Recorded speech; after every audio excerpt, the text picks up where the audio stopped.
첫 시간 주님께 안녕하세요. 대강교회 오훈 목사입니다. 4월 30일 수요일입니다. 하나님 우리에게 주신 말씀은 열왕기상 3장 1절에서 15절까지 말씀입니다.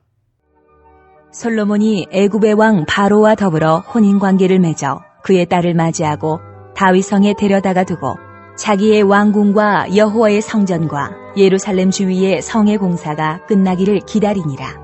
그때까지 여호와의 이름을 위하여 성전을 아직 건축하지 아니하였으므로 백성들이 산당에서 제사하며 솔로몬이 여호와를 사랑하고 그의 아버지 다윗의 법도를 행하였으나 산당에서 제사하며 분향하더라.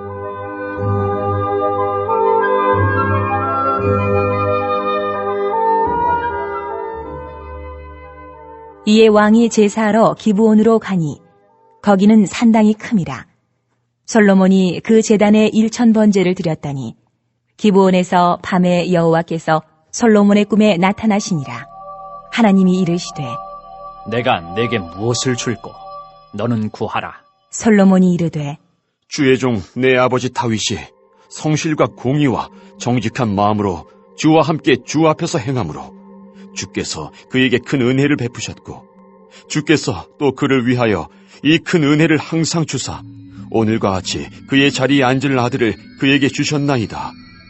나의 하나님 여호와여, 주께서 종으로 종의 아버지 다윗을 대신하여 왕이 되게 하셨사오나 종은 작은 아이라 출입할 줄을 알지 못하고 주께서 택하신 백성 가운데 있나이다. 그들은 큰 백성이라 수효가 많아서 셀 수도 없고 기록할 수도 없사오니 누가 주의 이 많은 백성을 재판할 수 있사오리까? 듣는 마음을 종에게 주사 주의 백성을 재판하여 선악을 분별하게 하옵소서. 솔로몬이 이것을 구하매 그 말씀이 주의 마음에 든지라. 이에 하나님이 그에게 이르시되 내가 이것을 구하도다. 자기를 위하여 장수하기를 구하지 아니하며 부도 구하지 아니하며 자기 원수의 생명을 멸하기도 구하지 아니하고 오직 송사를 듣고 분별하는 지혜를 구하였으니 내가 내 말대로 하여 내게 지혜롭고 총명한 마음을 주노니 내 앞에도 너와 같은 자가 없었거니와 내 뒤에도 너와 같은 자가 일어남이 없으리라. 내가 또 내가 구하지 아니한 부귀와 영광도 내게 주노니 내 평생에 왕들 중에 너와 같은 자가 없을 것이라. 내가 만일 내 아버지 다윗이 행한같이 내 길로 행하며 내 법도와 명령을 지키면 내가 또 내 날을 길게 하리라. 솔로몬이 깨어보니 꿈이더라. 이에 예루살렘에 이르러 여호와의 언약궤 앞에 서서 번제와 감사의 제물을 드리고 모든 신하들을 위하여 잔치하였더라. 아멘. 솔로몬은 아버지 다윗이 왕이 된 것에 비하면 참으로 순탄하게 왕이 됩니다. 하나님의 분명한 뜻 아래에서 아버지 다윗 왕을 통해 왕위가 잘 계승이 되죠. 그리고 든든하게 세워집니다. 솔로몬은 또한 당시 아주 강력한 애굽 왕 바로의 딸과 정략적으로 결혼하죠. 고대 세계에서 이 정략 결혼이라는 것만큼 탁월한 외교적 전략이 없었습니다. 그러나 신명기 17장에서는 분명히 경고했죠. 왕의 자격을 말씀하시면서 왕은 병마 많이 두지 말라 하시면서 뒤에 바로 언급하는 게 아내를 많이 두지 말아라. 신명기 7장도 보면 이방인과의 결혼을 금하죠. 솔로몬은 아내를 많이 두었고 또한 이방 아내를 많이 두었으니 신명기 7장, 17장 말씀이 다 걸리는 겁니다. 그런데 솔로몬은 외교적으로 성공해야 되니까, 나라가 부강해지고 왕성해져야 되니까 작은 타협을 시작하는 거죠. 이 문제가 아직 크게 드러나지 않습니다. 여전히 솔로몬은 잘 나가고요. 문제 없어 보입니다. 그러나 작은 타협은 결코 작은 것으로 끝나지 않습니다. 한 걸음 어그러지는 것이 결국 방향 전체를 잃게 하는 것이죠. 아무튼 솔로몬이 승승장구하는 모습, 군데군데에 꼭 복선같이 불안한 조짐들이 계속해서 보입니다. 또 솔로몬 초기에는 성전이 없었기 때문에 산당에서 제사 드리는 것을 어느 정도 이해할 수는 있지만 과연 산당에서 제사한 것이 최선이었을까? 신명기 말씀 보면 하나님께서 택하신 장소에서 예배해야 된다고 나와 있어요. 이스라엘 전체가 흩어져서 여기저기 산당에서 제사하는 게 아니라 임시 처소라도 하나님의 언약궤가 있는 예루살렘 중심으로 예배했다면 어땠을까?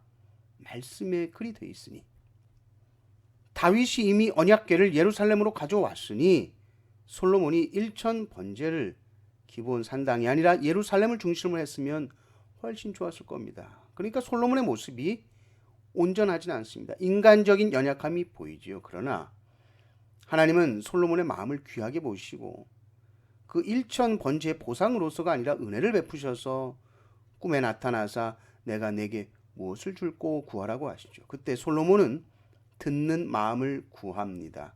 그것이 하나님의 마음에 들었다 이렇게 나옵니다. 뭘 듣는다는 걸까요? 뭘 듣는 마음일까요? 하나님께서 세우신 왕에게 있어서 듣는 것이 중요한데 왕은 하나님의 말씀을 잘 들어야 되고 사람들의 백성들의 아픔 고통의 소리를 잘 들어야 되고 역사의 소리도 잘 들어야 되겠죠. 하나님은 이 솔로몬의 기도를 기뻐하셨습니다. 듣는 마음 중요하다. 듣는 마음뿐만 아니라 구하지 아니한 부귀 영광까지도 약속해 주시죠. 그러나 그 모든 것에 사실은 조건이 있습니다. 14절을 보십시오. 내가 만일 내 아버지 다윗이 행함같이 내 길로 행하며 내 법도와 명령을 지키면 내가 또 내 날을 길게 하리라. 하나님은 솔로몬에게 지혜뿐만 아니라 부귀 영화를 주시겠다고 약속하셨지만 그것은 그냥 무조건 네가 아무리 이상하게 해도 그렇게 축복해 주겠다가 아니었어요. 보면 조건이 달려 있습니다. 내 길로 행하며 내 법도와 명령을 지키면 이렇게 되어 있죠.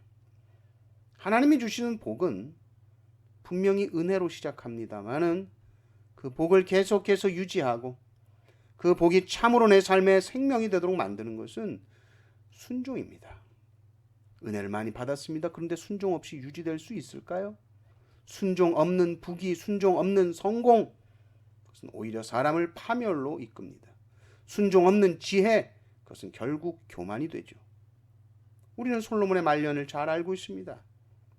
이런 작은 타협들, 해결되지 않은 산당 예배, 이건 솔로몬의 말년으로 갈수록 점점 더 크고 더 심각한 문제가 됩니다. 처음에는 보이지 않았죠. 그러나 결국 솔로몬은 수많은 이방 아내들의 영향으로 인해서 하나님을 떠나고 우상을 섬기게 됩니다. 한 걸음의 타협이 방향 전체를 잃게 하는 것이죠. 우리는 어떻습니까? 나는 지금 하나님 앞에서 무엇을 구하는가? 나는 하나님께 순종하려는 듣는 마음을 겸손하게 구하고 있는가? 아니면 내 성공, 내 영광, 내 만족을 구하는가? 그러다 보니 작은 불순종을 하게 되고 작은 타협을 합리화하면서 넘어가고 있지는 않은가? 이 정도는 괜찮겠지 하는 마음이 나를 조금씩 그러나 확실하게 하나님에게서 멀어지게 만들고 있지는 않는가? 우리의 삶에 이런 작은 타협들이 많습니다. 아니 기도 하루 이틀 안 하는 거 뭐 큰일 일어날까? 말씀 생활 등한시하는 거 괜찮지. 주일에 예배 드리는 거 소홀하게 생각하는 거 학교에서 정직하게 순간순간 살아가는, 직장에서 공의롭게 사는 것, 이런 것에 대해서 우리는 쉽게 타협합니다. 솔로몬은 지혜를 구했고 지혜를 얻었지만 끝까지 하나님의 길로 행하지는 못했습니다. 순종이 없었기 때문입니다. 우리의 신앙은 지혜를 구하는 것으로 시작되지만 순종으로 완성되어야 되는 줄 믿습니다. 작은 타협을 방치하면 은혜를 내가 스스로 무너뜨리고 있는 것입니다. 처음부터 마지막까지, 우리의 삶의 시작부터 끝까지 알파 오메가 되신 주님 앞에서 겸손하게 순종하심으로 항상 은혜 충만한 삶 사시기를 주님의 이름으로 축원합니다. 아멘.